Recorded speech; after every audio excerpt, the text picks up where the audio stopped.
The Game of Life and How to Play It by Florence Scovel Shinn. Chapter 2, The Law of Prosperity. Yea, the Almighty shall be thy defense, and thou shalt have plenty of silver. One of the greatest messages given to the race through the scriptures is that God is man's supply, and that man can release through his spoken word all that belongs to him by divine right. He must, however, have perfect faith in his spoken word.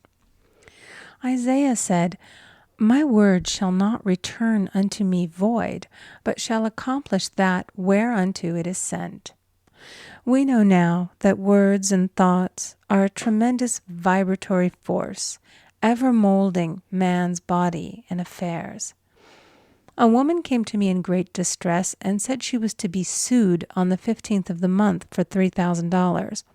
She knew no way of getting the money and was in despair. I told her that God was her supply and that there is a supply for every demand. So I spoke the word. I gave thanks that the woman would receive $3,000 at the right time in the right way. I told her she must have perfect faith and act her perfect faith.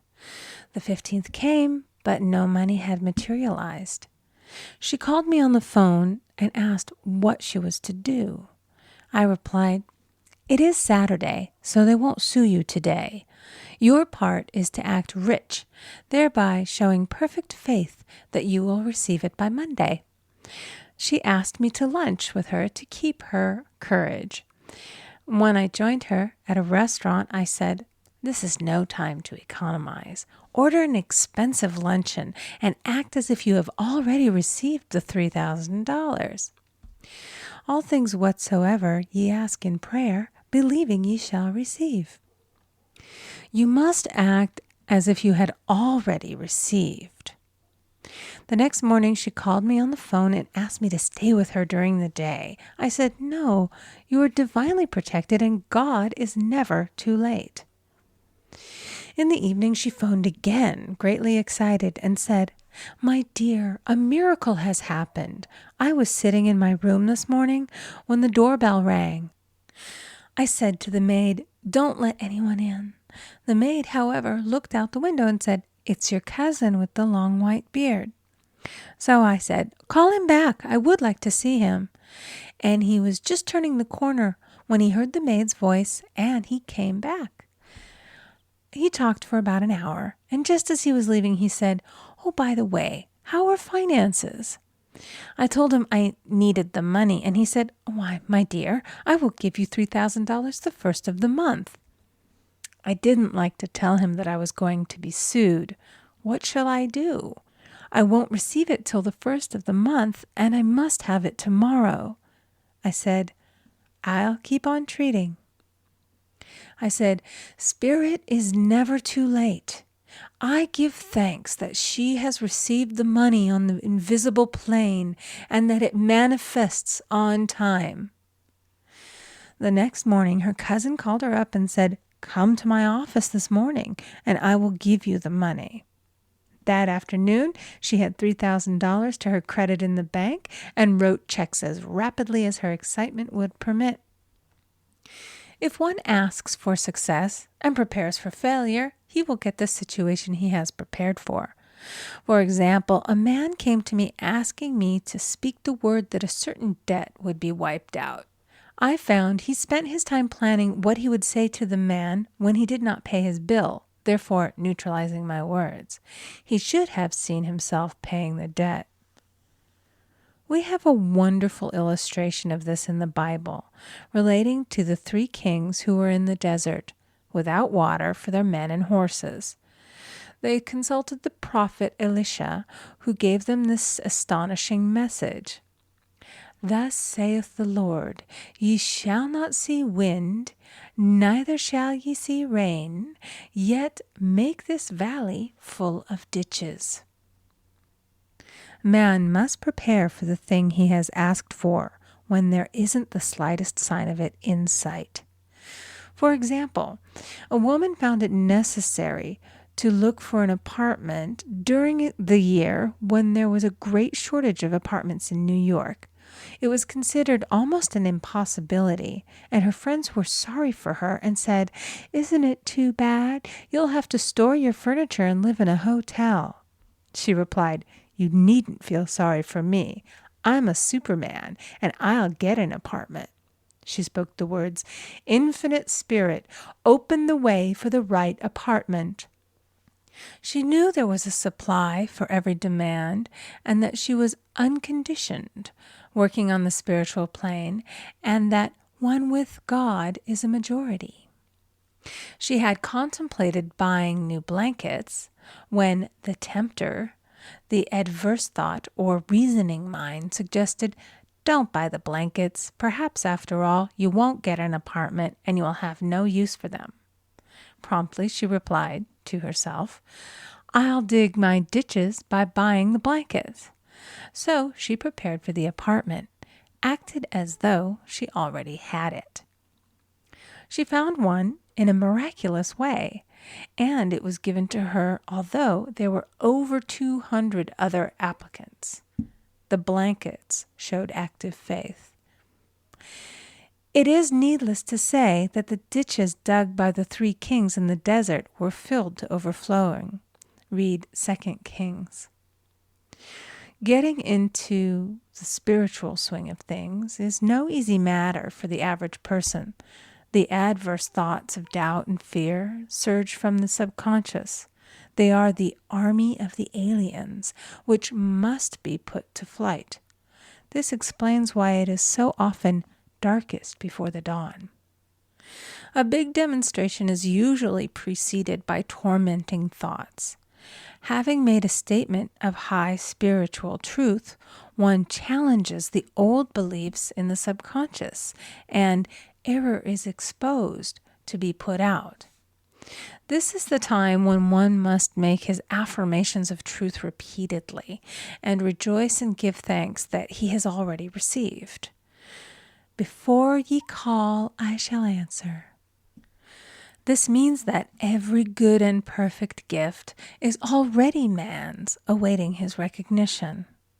Man can only receive what he sees himself receiving.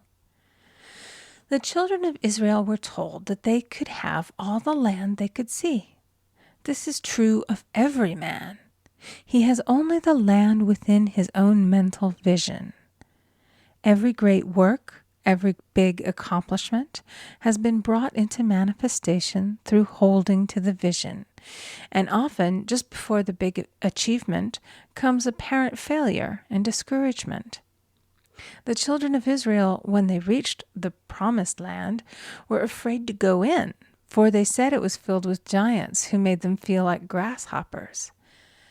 "And there we saw the giants, and we were in our own sight as grasshoppers." This is almost every man's experience. However, the one who knows spiritual law is undisturbed by appearance and rejoices while he is yet in captivity. That is, he holds to his vision and gives thanks that the end is accomplished. He has received. Jesus Christ gave a wonderful example of this. He said to his disciples, "Say not ye, there are yet 4 months, and then cometh the harvest? Behold, I say unto you, lift up your eyes, and look on the fields, for they are ripe already to harvest." His clear vision pierced the world of matter, and he saw clearly the 4th-dimensional world, things as they really are, perfect and complete in divine mind. So man must ever hold the vision of his journey's end and demand the manifestation of that which he has already received. It may be his perfect health, love, supply, self-expression, home, or friends. They are all finished and perfect ideas registered in divine mind, man's own superconscious mind, and must come through him, not to him. For example, A man came to me asking for treatments for success. It was his imperative that he raise, within a certain time, $50,000 for his business. The time limit was almost up when he came to see me in despair. No one wanted to invest in his enterprise, and the bank had flatly refused a loan. I replied, "I suppose you lost your temper while at the bank, therefore your power.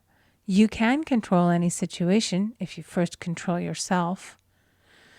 "Go back to the bank," I added, "and I will treat." My treatment was, "You are identified in love with the spirit of everyone connected with the bank. Let the divine idea come out of this situation." He replied, "Woman, you are talking about an impossibility. Tomorrow is Saturday. The bank closes at 12, and my train won't get me there until 10, and the time limit is up tomorrow, and anyway, they won't do it. It's too late." I replied, "God doesn't need any time and is never too late. With him, all things are possible." I added, "I don't know anything about business, but I know all about God." He replied, "It all sounds fine when I sit here listening to you, but when I go out, it's terrible." He lived in a distant city, and I did not hear from him for a week. Then came a letter. It read, "You were right. I raised the money, and I will never again doubt the truth of all that you have told me." I saw him a few weeks later, and I said, "What happened? You evidently had plenty of time after all." He replied, "My train was late, and I got there just 15 minutes to 12. I walked into the bank quietly, and I said, 'I have come for the loan.' And they gave it to me without a question." It was the last 15 minutes of the time allotted to him, and Infinite Spirit was not too late. In this instance, the man could never have demonstrated alone. He needed someone to help him hold the vision. This is what one man can do for another. Jesus Christ knew the truth of this when he said, "If two of you shall agree on earth as touching anything that they shall ask, it shall be done for them of my Father which is in heaven." One gets too close to his own affairs and becomes doubtful and fearful. The friend or healer sees clearly the success, health, or prosperity and never wavers because he is not close to the situation. It is much easier to demonstrate for someone else than for oneself, so a person should not hesitate to ask for help if he feels himself wavering. A keen observer of life once said, "No man can fail if some one person sees him successful." Such is the power of the vision, and many a great man has owed his success to a wife or a sister or a friend who believed in him and held without wavering to the perfect pattern.